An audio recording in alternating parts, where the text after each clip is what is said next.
¿Qué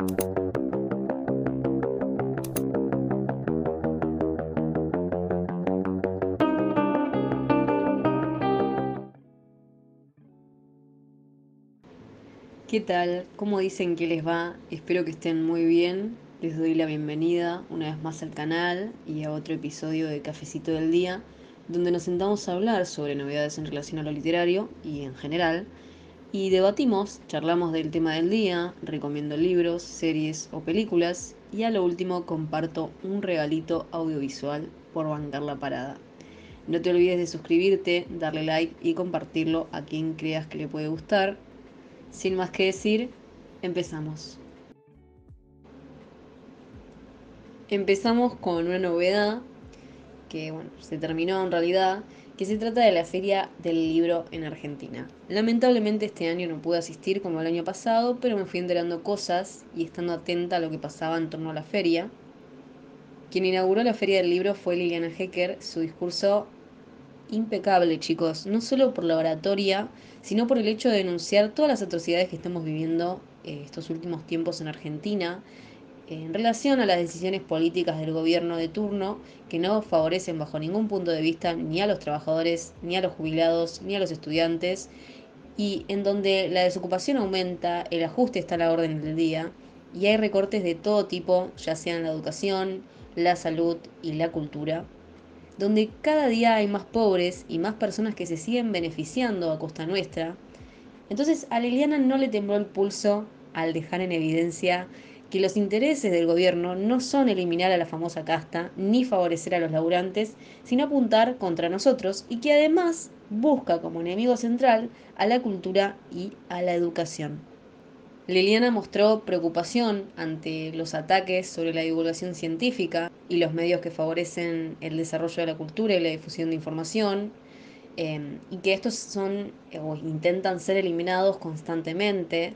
Ella en un momento dice: me preguntaba por qué esta intención tan manifiesta por parte del gobierno de menoscabar o suprimir toda institución o medio de comunicación que favorezca o divulgue el conocimiento científico, la creación artística y la formación universitaria. No solo habló del ataque a la cultura y a la educación, sino sobre cómo crece día a día la pobreza y la indigencia, sobre que hay miles y miles de despidos injustificados a diario. Habló de los recortes que se le hacen a la salud y a la educación pública y cómo las universidades desfinanciadas corren el peligro de no poder seguir. Además dijo que el libro adquiere una significación muy relevante en este contexto, donde se busca vaciar todo contenido y toda información que no esté acoplada ni beneficie a su agenda. También mencionó la importancia de saber leer, que no es simplemente decodificar signos, sino saber interpretar, entender y reconocer incluso las falsas promesas. Es decir, reconocer los discursos de quienes vienen con ideas mesiánicas, entre promesas, soluciones, con recetas fáciles y rápidas a problemas más complejos. Expresó que la cultura hay que preservarla y no dejar que se la lleven puesta por delante. Todo esto y mucho más lo pueden buscar. Su discurso fue impecable y necesario en este momento que estamos viviendo. Intenté resumir más o menos lo que más me llamó la atención y la verdad que dura solo media hora. No solamente Liliana se posicionó en contra de las políticas y los discursos llevados a cabo por Javier Milei, sino que otra persona habló en la Feria del Libro, y ese fue Alejandro Bacaro, el titular de la Fundación El Libro. En la inauguración de la feria expresó claramente que Milei no era bienvenido. Dijo que el hecho de asistir a la feria en este momento representa un acto de rebeldía y de resistencia. Denunció la pérdida de poder adquisitivo en gran parte de la población, el aumento de los productos de primera necesidad como comida, entre otras cosas, y cómo las necesidades básicas a cubrir se tornan un lujo para pocos. Después hizo mención sobre la industria del libro, que ya venía golpeada por la dictadura militar y la pandemia, y nos compartió algunos datitos. En 2015 el país produjo 129 millones de libros para caer en 2018 a 26 millones. En 2023, y luego de la pandemia, las cifras llegaron a 48 millones de ejemplares. Este año, dice Alejandro, la cifra final no se describe con números, sino con palabras. Será paupérrima. Luego prosiguió con distintas denuncias. Una de ellas es no al cierre del Fondo Nacional de las Artes, no al cierre del Instituto Nacional del Teatro, no al desguace del Instituto Nacional del Cine, no a la derogación de la ley en defensa de la actividad librera, no a la negativa de comprar algo más de 14 millones de manuales escolares por parte del Ministerio del Capital Humano, que iban a ser entregados a las escuelas públicas, sí a la universidad pública, gratuita e inclusiva.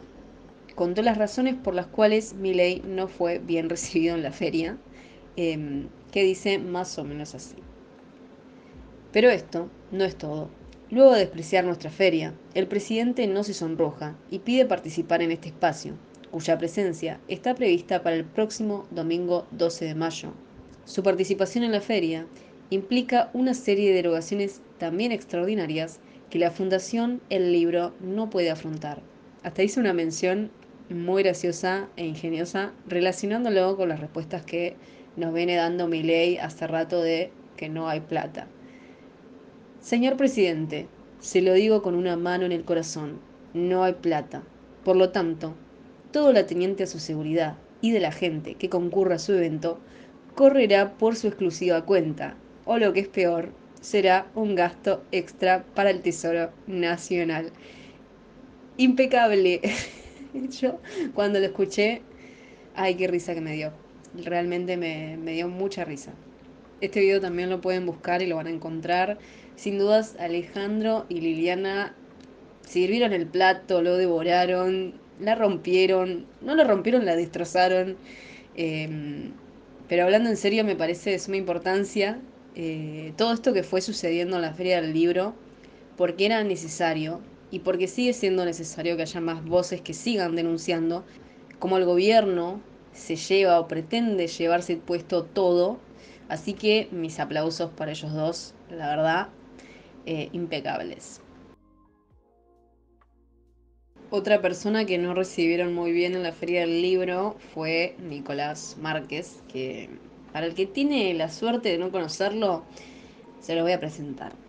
Es abogado, es amigo de Agustín Laje, que es otro que se supone que es escritor. Hizo biografías sobre Javier Milei y se supone que, bueno, este también es escritor, pero se ve que muy a duras penas porque es pésimo.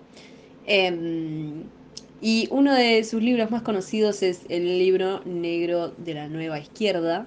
Nicolás hizo una conferencia abierta sobre el libro que trata de Javier Milei, llamado Milei, la revolución que no vieron venir. Andás a ver de qué revolución estará hablando, ¿no? Yo no sé, esa revolución estará acá en la habitación con nosotros, la verdad que no tengo ni idea. Y en este intento de aparecer por la Feria del Libro no tardaron en llegar repudios, denuncias de distintas organizaciones y personas que con carteles, abucheos y cantos rechazaron su participación. ¿Y por qué fue repudiado? Bueno, básicamente definió la homosexualidad como insana y autodestructiva. Procedo a leer sus propias palabras. Es insana y autodestructiva porque una persona de tendencia homosexual vive 25 años promedio menos que una persona heterosexual por varias razones. Tiene 7 veces mayor propensión a las drogas, tiene 14 veces mayor propensión al suicidio. Bueno, y acá empieza a tirar estadísticas vainerea, diría Martín Sirio, eh, que obviamente escuda su homofobia y su discurso de odio en estadísticas de dudosa procedencia y que además son inchequeables en algún punto. Yo creo que lo que no sabe Nicolás eh, de por qué una persona homosexual tendría más tendencia al suicidio, si se quiere decir así, es que aún hoy, o sea, tienen una vida en la que aún hoy sigue existiendo gente como Nicolás, que no tolera la diversidad, sigue existiendo gente homofóbica, con falacias, mitos y discursos de odio que persiguen a la comunidad LGBTQ con sus dichos y con violencia. Aún hoy, muchísimas personas deciden esconder cómo son y no mostrárselo al resto del mundo por miedo a cómo el otro lo reciba. Y esa angustia realmente puede llevarte a encontrar soluciones como el suicidio. Porque lo más probable es que tampoco tenga contención de ningún lado. Hay gente que cree, que sostiene que no existe más la homofobia y que no hay ataques a la comunidad. Pero sin ir más lejos, nos podemos trasladar tranquilamente a Barracas, en donde sucedió un ataque contra un grupo de 4 mujeres que eran lesbianas.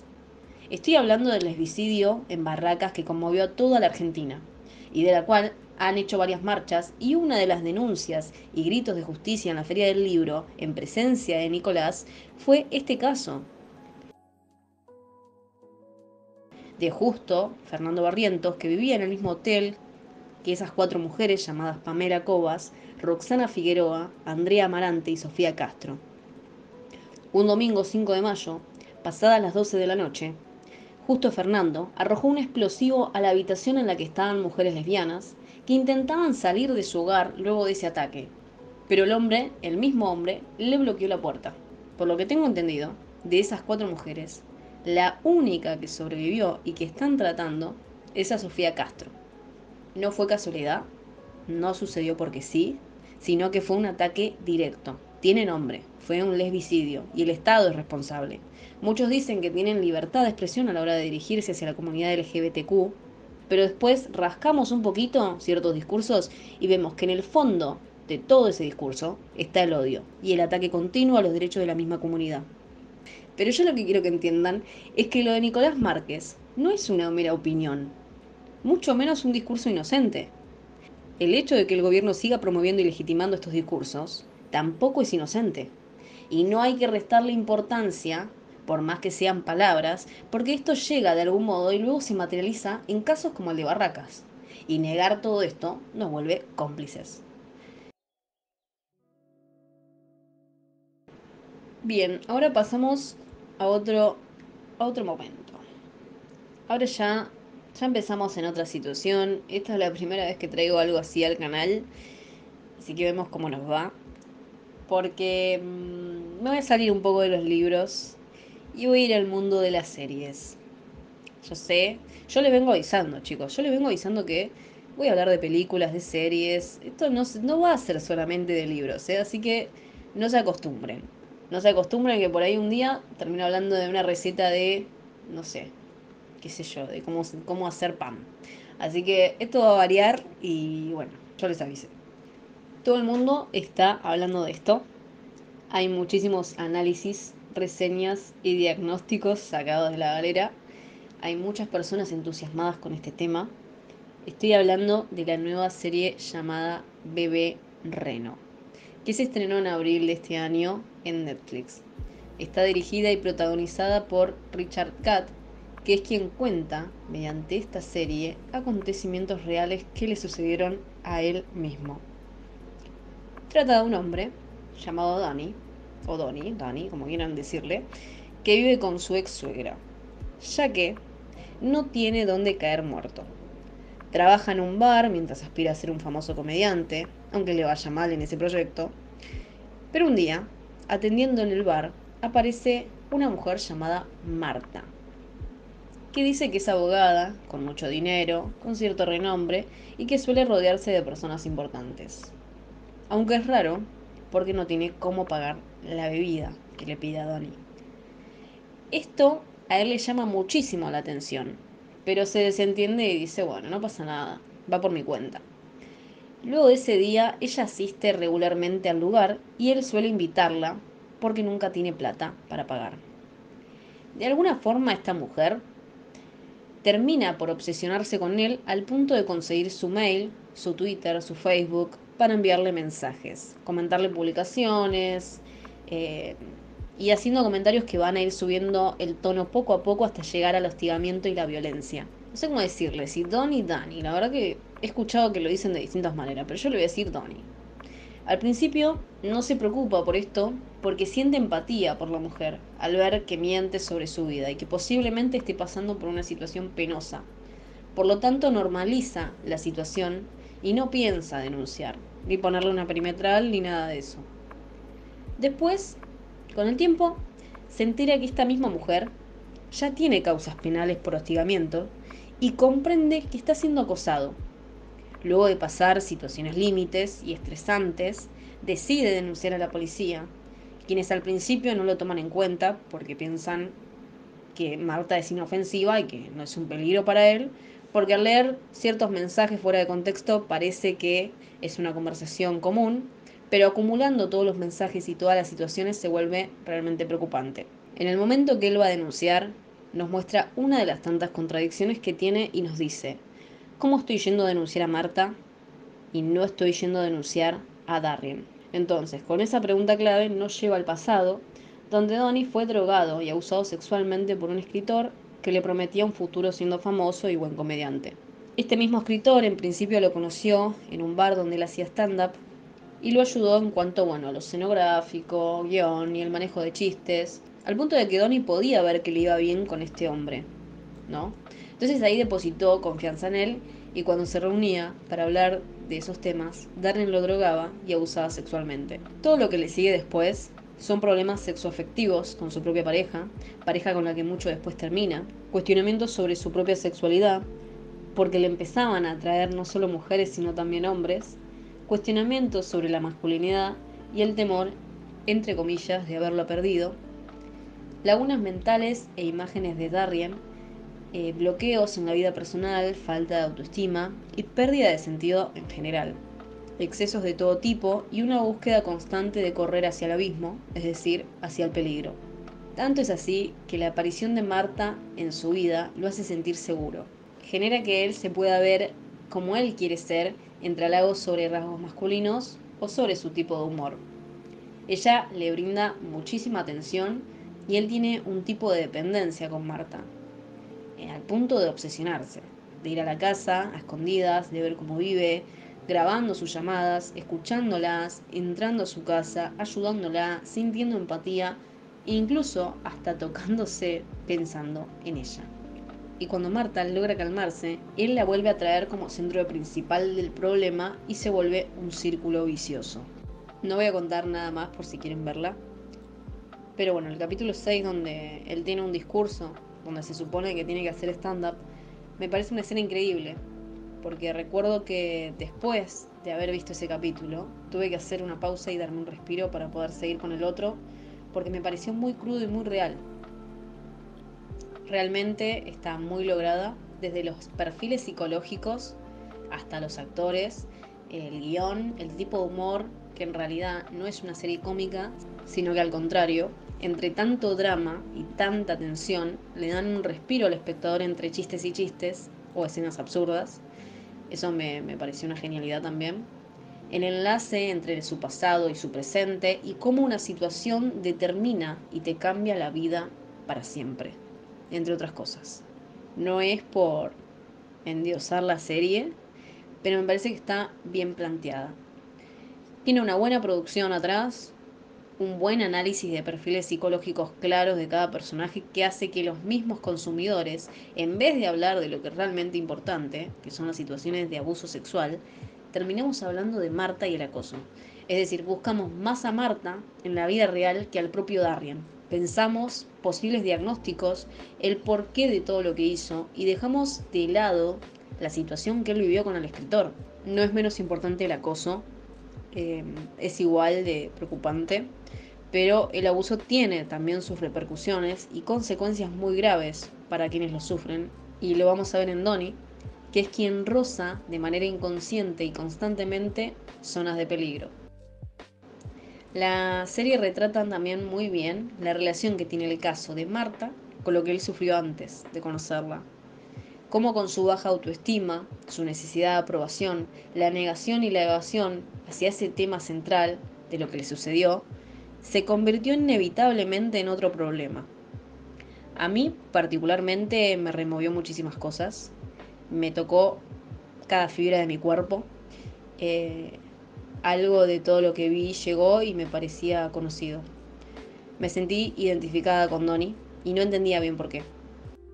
Cuando él volvía a las zonas de peligro, cuando se metía en lugares desconocidos, cuando confiaba en extraños y tenía sexo con ellos, cuando volvía al lugar donde fue usado y violentado, cuando llegaba a todo tipo de excesos y buscaba inconscientemente y por así decirlo el choque o la muerte, eh, en todo eso me vi reflejada y mucho más, la verdad. A veces En el momento que otra persona sobrepasa los límites del propio cuerpo, lo que queda después es un vacío enorme, y que se busca llenar de algún modo. Hablo desde mi experiencia, no todos los cuerpos y las cabezas reaccionan de la misma manera.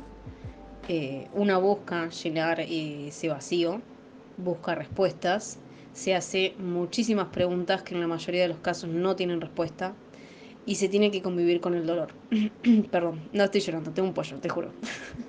eh, Ando media mal de la garganta, pues estoy media enferma hace rato, así que te juro que no estoy llorando. Eh, Igual si estuviese llorando tampoco está mal. Pero bueno, eso. Eh, en muchos casos no hay respuestas y se tienen que convivir con ese dolor, con esa laguna mental, con los recuerdos vívidos o borrosos y además con las preguntas, con todo tipo de preguntas y en algunos casos con lo no dicho, con el silencio de un otro, ya sea victimario o sean cómplices. Entonces uno no vuelve a ese lugar o a lugares parecidos en donde le hacen daño porque se le antoja, porque lo está buscando o está provocando que eso suceda. Vuelve porque tiene incógnitas y heridas abiertas sin resolver, porque no tiene claro lo que le sucede y sigue existiendo una evidente normalización hacia todo acto de violencia que lo lleva al límite, sea corporal o psicológicamente hablando, porque es lo que aprendió o lo que le enseñaron, es la manera que tiene de vincularse con las personas y con el mundo que lo rodea, no sabe o no puede romper con ese círculo vicioso y en muchos casos no se es consciente. Y como es un círculo vicioso, se terminan adoptando formas, sea por supervivencia o por costumbre, que son formas que uno adopta, que son violentas o poco sanas con el resto de personas o con uno mismo. Es muy complicado salir de ese lugar, es muy difícil reconocer yo pasé por esto, yo me convertí en esto, a mí me hicieron esto, porque también surge la pregunta que es, yo dejé que esto pasara, ¿por qué dejé que esto pasara? ¿O por qué en quien deposité confianza me terminó haciendo esto? ¿O cómo nadie me cuidó? ¿O cómo nadie estuvo ahí para salvarme? ¿Y qué hago con esto que siento hoy? Entre miles y miles de preguntas que van surgiendo en función a uno mismo como persona, la cual no solo le han vulnerado sus derechos, sino que además le han arrebatado el propio cuerpo. Porque después de esto, la relación que se tiene con el propio cuerpo y con el cuerpo del resto ya no es la misma, en tanto lo sexual y en lo cotidiano. Entonces, algo se rompió. Hay algo adentro que se rompió. Alguien se apropió de lo que no correspondía. Se siente como una pérdida de control con el cuerpo y la vida a rasgos generales. En diciembre escribí un cuento sobre un abuso de un familiar hacia otro y cómo la persona tenía lagunas mentales que nunca pudo confirmar hasta que fue a terapia. El cuento se llama Crónicas de una infancia arruinada. Todavía sigo trabajando en ese cuento. Hay un fragmento que decía esto y que explica muchísimo mejor lo que mencioné anteriormente, que dice, es difícil admitirlo, todos esos comportamientos no tenían que ver conmigo, sino con lo que me pasó, con lo que alguien hizo de mí. Ponerle nombre, una significación, poder decir, yo pasé por esto. Se siente extraño, necesario y liberador al mismo tiempo. Tal vez a alguien que está viendo esto pasó por algo similar o pasa por lo mismo. Quizá todavía no se animó a contarlo, no se animó a poner orden en su cabeza, a ponerle nombre o ponerle límites a los demás. Che, me chupa un reverendo huevo que defiendan esta basura y que no me crean. Pero a mí me pasó esto y lo sostengo. Y no soy más cómplice de mi sufrimiento, no soy más cómplice de nada, ni de mi silencio. No voy a dejar que me silencien y no voy a recibir a una persona que me hizo tanto daño y que cambió mi vida para siempre.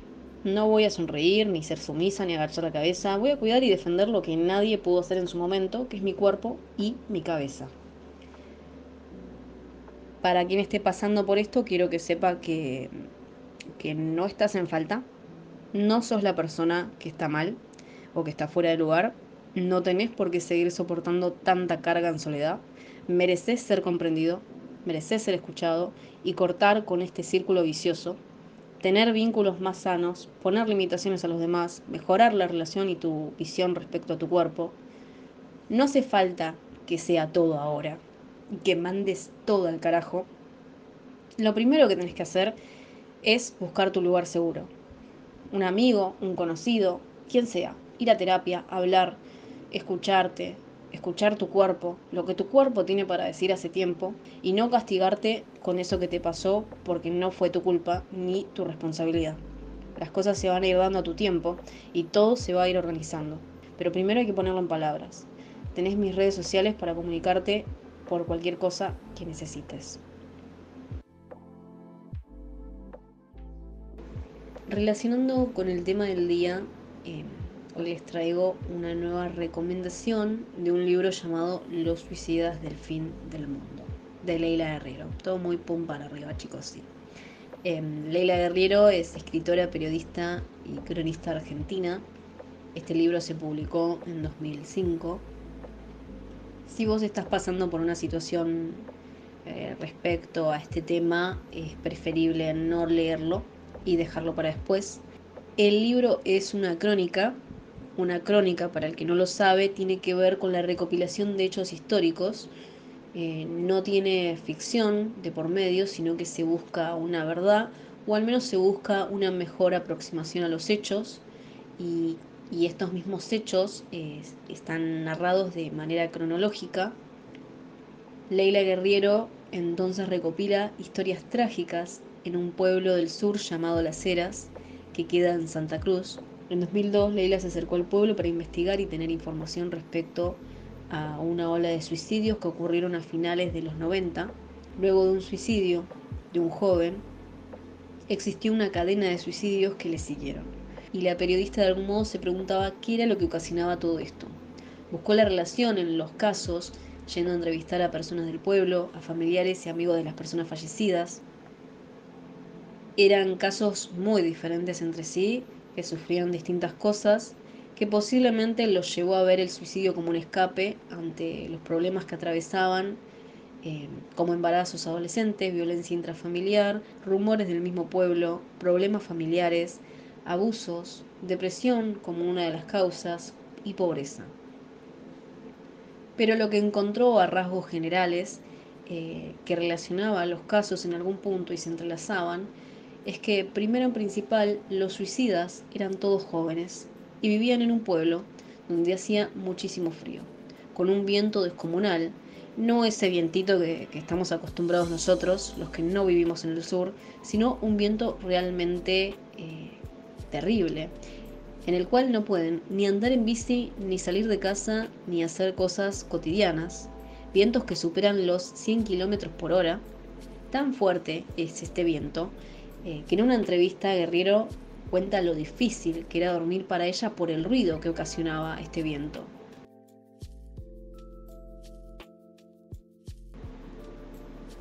Además, otra de las cosas que vio es que no existían carreras para seguir después de terminar el secundario.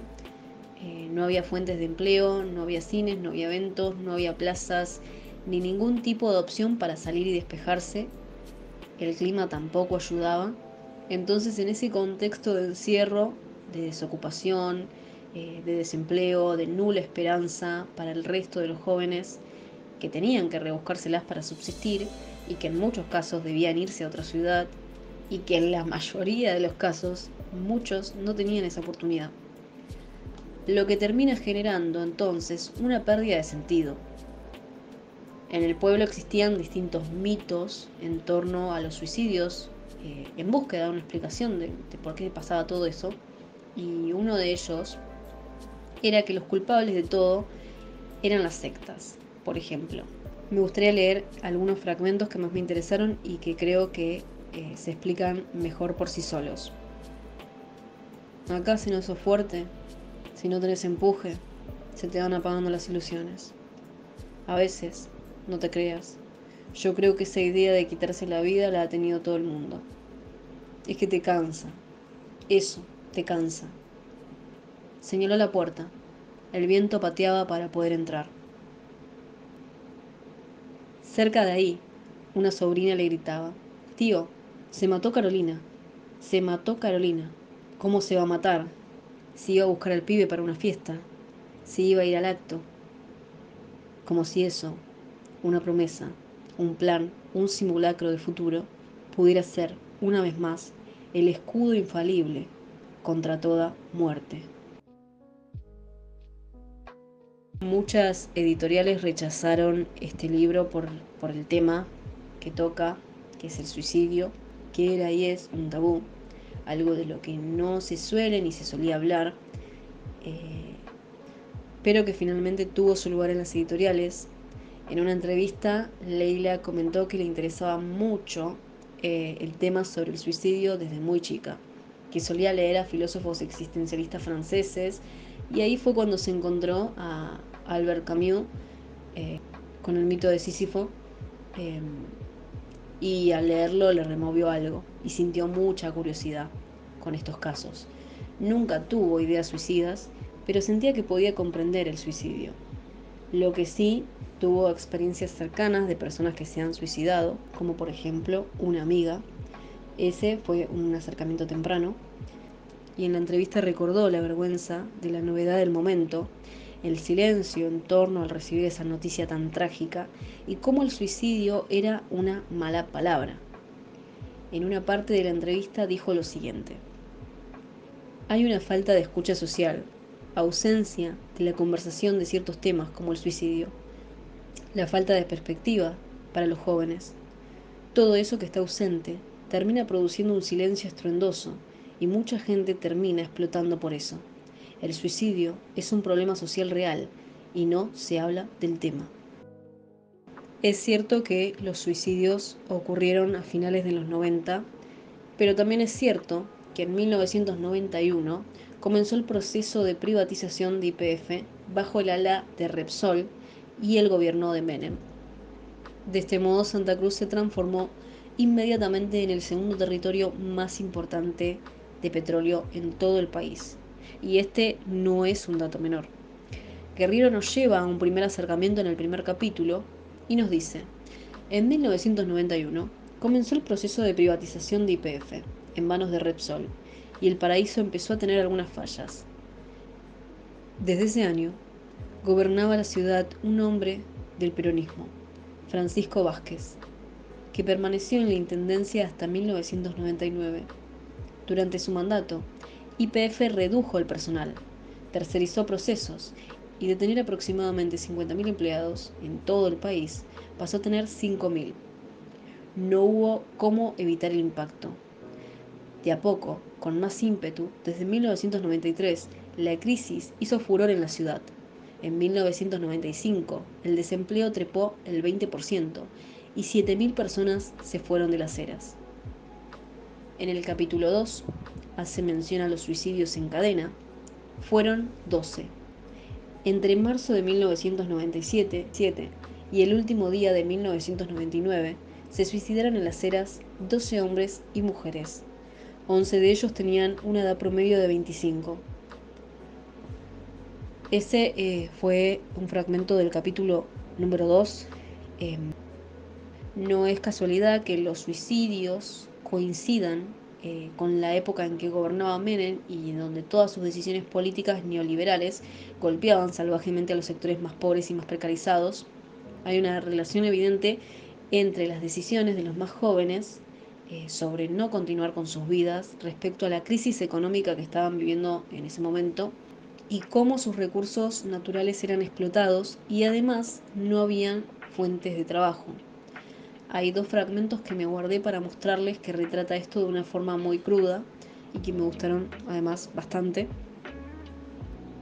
La provincia de Santa Cruz es chica y con lo que hay acá se podría mantener a la provincia entera. En cambio, las cosas de acá se las llevan ustedes a Buenos Aires. Si la plata de Santa Cruz quedara en Santa Cruz, habría mucho más trabajo. Que la culpa de todo la tienen ustedes, los porteños. Si Buenos Aires tiene luz, es porque se fabrica acá. Si tiene gas, es porque lo hacemos acá. Si queremos, les cortamos el gas y sonaron. Ustedes piensan que acá somos todos indios. Ojalá que la Patagonia fuera un país aparte. Sería un país rico. Sí, seguro. No habría que repartir nada. Ustedes, los del norte, vienen y se llevan lo mejor. Y los que vivimos y aguantamos todo, somos nosotros. El que se va de la casa a las 5 de la mañana para ir al campo soy yo, no ustedes. Usted prende la luz y tiene luz, prende el gas y tiene gas. En conclusión, el libro no se trata de un morbo con el dolor ajeno, no se trata de explicaciones reduccionistas o individualizadas, donde la culpa del suicidio la tiene el propio suicida o la familia. Guerrero va más allá del típico razonamiento ante la muerte de los distintos jóvenes y busca una verdad, la historia más detallada, el otro lado, la otra cara. Con esta investigación profundiza en que el problema no es solo un factor y que no sería correcto encasillarlo en se mató porque lo dejó la novia, se mató porque esto y aquello, sino que nos hace ver las partes de un todo que no se debe de dividir de a fragmentos. Entendemos además que aparte de los problemas personales y sus historias que atravesaban cada uno de ellos, las condiciones de vida eran pésimas, tanto en el aspecto laboral, la falta de expectativa, el ajuste hacia determinados sectores, la misma inflación, el aspecto académico, porque para estudiar después del secundario tenían que irse a vivir a otro lado, y si es que podían, la ausencia de contención social y la nula presencia del Estado, las malas condiciones de atención en un hospital público, en donde pareciera que acudir a un tipo de contención profesional era y es un lujo para pocos. El extractivismo, la explotación de sus recursos naturales y el clima, evidentemente también, los nulos encuentros y eventos sociales y culturales como distracción ante tanta muerte. Todo esto son sumatorias de cosas que hacen que la misma persona que se encuentra con ese estilo de vida termine por visualizar nada más que una oscuridad próxima. O sea, después de esto no hay nada, no hay futuro y nada me espera. Sin ir más lejos, el lugar donde vivo se le acerca bastante, porque hay pocas fuentes de trabajo, no hay fábricas, hay pocas ofertas académicas, el frío muchas veces no nos permite salir, eh, ni tampoco podemos apreciar nada, está todo cerrado y parece un pueblo fantasma. No hay eventos y si hay son muy pocos, en los cuales las personas prefieren quedarse muchas veces en sus casas. Las condiciones de las escuelas y los hospitales dejan muchísimo que desear y sobre todo la atención en la salud mental. Hay casos como el mío, que sufrimos un abandono de parte tanto del hospital como de ciertos profesionales, porque todo el sistema está colapsado, por lo que muchos terminan por suicidarse ante tanto desamparo. Es todo muy sacrificado, tenemos que esperar el colectivo más de una hora entre el frío y la lluvia. Parece que viviéramos siempre para y por el turismo y no para nosotros mismos. Es como morir y no tener ningún tipo de continuación después del verano. Entonces hay que esperar el siguiente verano para que haya vida, trabajo, eventos, salidas y etcétera. Es una contracara que solo lo puede entender alguien que vive en un lugar así. Como persona que vive en un lugar parecido, es cierto que el ambiente, el clima, el contexto, las decisiones económicas y políticas y el abandono total del Estado contribuyen respecto a estas decisiones trágicas.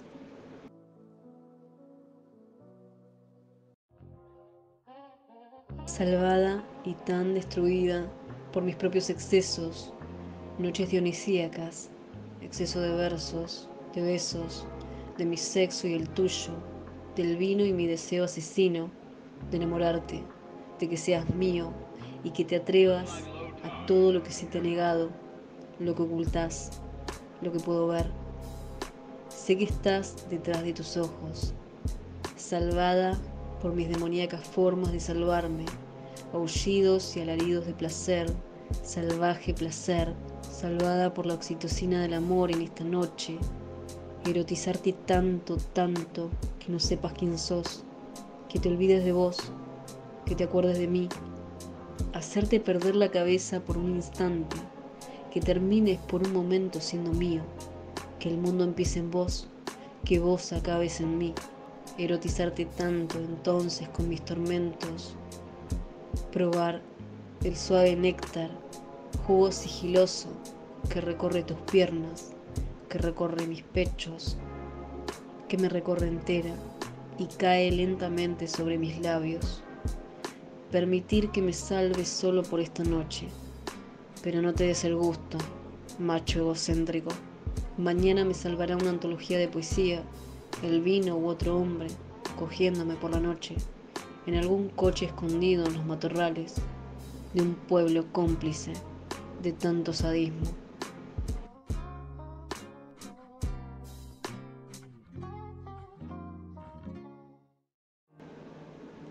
Ese texto o poema, como quieran llamarle, lo escribí yo y fue un gusto compartirlo con ustedes, así que espero que lo hayan disfrutado. Si llegaste hasta el final, quiero agradecerte por brindarme tu tiempo, por pasar un rato ameno conmigo, en el que puedes hacer otras cosas, pero decidiste ponerme de fondo. Tengo pensado sostener esta sesión al menos una vez por mes. Es un programa que va a variar y es un espacio propio para compartir lo que me interesa y tener un acercamiento con ustedes. Pueden comentar y opinar sobre el tema que más les haya gustado, compartirlo a quienes creen que les puede interesar, darle like, suscribirse si no están suscriptos. El video terminó y espero que lo hayan disfrutado tanto como yo. Espero verlos en el próximo video.